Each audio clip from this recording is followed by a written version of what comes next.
Here I've got ZTE Blade L7, and let me show you how to activate camera timer on the following device. So at first you have to open the camera app.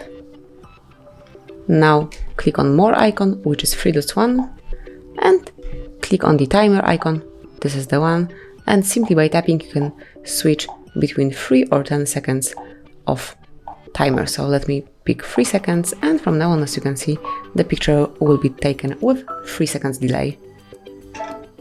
It has been taken, then you can change it to 10 seconds, let me show you.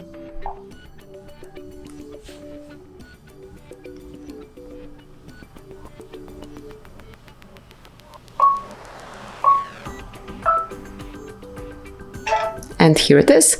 And then if you would like to go back to the normal mode, so to the immediate capturing, just click here, and now it's deactivated, so the picture will be taken right after you click on the camera icon.